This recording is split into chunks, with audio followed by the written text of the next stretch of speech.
ఈ సినిమాలో 11 హీరోలను పెట్టారు. ఏపీలో 11 పాపులర్. మీ ఫేవరెట్ నెంబర్ అనుకోవచ్చా 11? నా ఫేవరెట్ కాదండి. కొంచెం నాకు అది ఫేవరెట్ నెంబర్ కాదు. నాకు ఇంచుమించు 160, 170 అయితే కానీ ఫేవరెట్ నెంబర్. అది థ్యాంక్ యూ అండి. ఇది ఏం చెప్తాం, ఈ లడ్డు మీద ఒకసారి మాట్లాడండి. అది అంటే సనాతన ధర్మం గురించి మీరు ఈరోజు వచ్చి మాట్లాడతా అని చెప్పి ప్రతి దానికి సమాధానం చెప్తారు. సో ఇంతవరకు ఎక్కడ ఆయన స్పందించలేదు. సో దీని మీద ఇక్కడ ఫ్రాంక్గా చెప్పాలంటే ఇక్కడ ప్రకాష్ రాజు కొంచెం డౌన్ చేయరా, డౌన్ జగన్మోహన్ రెడ్డి వీళ్ళెవరు కాదండి. సో మొన్న కళ్యాణ్ బాబు గారు మాట్లాడిన దాంట్లో కూడా ఇవాళ సనాతన ధర్మం దానిలో గాడ్ అనేది ఒక భాగం.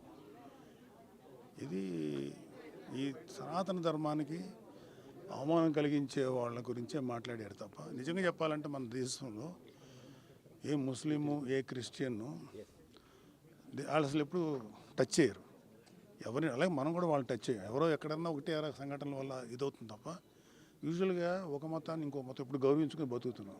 అది ఈపాటికి భారతదేశం ఏంటి ఎప్పుడు లాంగ్ బ్యాకే ఒక 500-600 ఏళ్ళ క్రితం కూడా చచ్చిపోయేవాళ్ళం.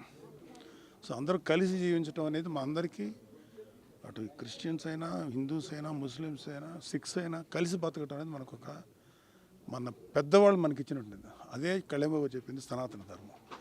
అది ప్రతి వాళ్ళలోనూ ఇంకి ఉంటుంది. సో దాన్ని ఎవరైనా అవమానం చేసినా ఇంకోటి చేసినా కొంచెం బాధ అనిపిస్తుంది.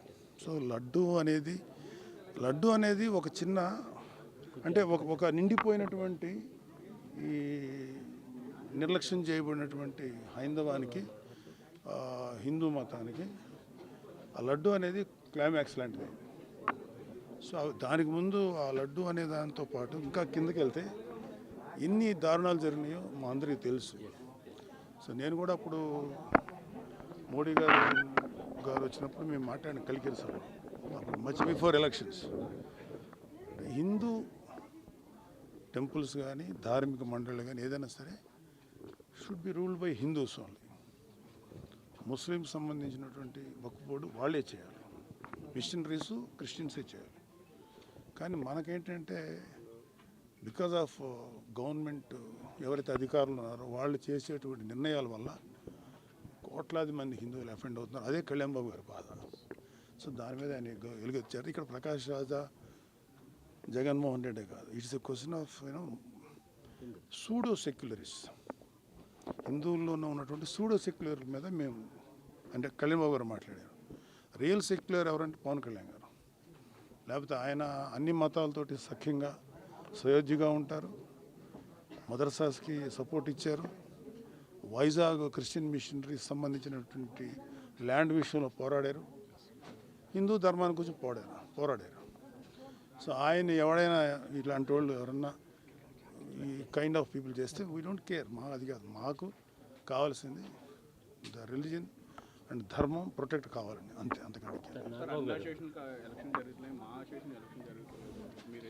జనరల్ ఎలక్షన్స్ మా ఎలక్షన్స్ లాంటి కమిటీ హిందూ అది కావాలని ఆయన అన్నారు. అది నేను ఫుల్ సపోర్ట్ ఆ విషయంలో. హిందూ ధర్మరక్షణ మండలి ఉండాలని చెప్పి కళ్యాణ్ బాబు గారు అడిగినది చాలా కరెక్ట్ అయిన విషయం. ఖచ్చితంగా ఉండాల్సిందే.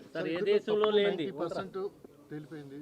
తదుపరి చర్యలు ఎలా ఉంటాయి ప్రభుత్వం? దేనికండి లడ్డు విషయంలో law will take its own course. చట్టం దాని పని తాను చేసుకుపోతుంది. ఎవరు తప్పు చేశారో వాళ్ళందరూ బయటకు వస్తారు. సో ఈవెన్చువల్గా దానికి తగ్గ శిక్ష పడుతుంది. డిక్లరేషన్ మీద జగన్మోహన్ రెడ్డి గారు ఏం డిక్లరేషన్ మీద? డిక్లరేషన్ ఇవ్వాలి. దేవుడి మీద నమ్మకం ఉందని సంతకం పెట్టి వెళ్ళాలి. అలా ప్రతి చోట మక్కాలో కూడా. మీకు ఎంత ఆనందంగా ఉందండి, నేను ఏదో ఒకటి మాట్లాడాలి.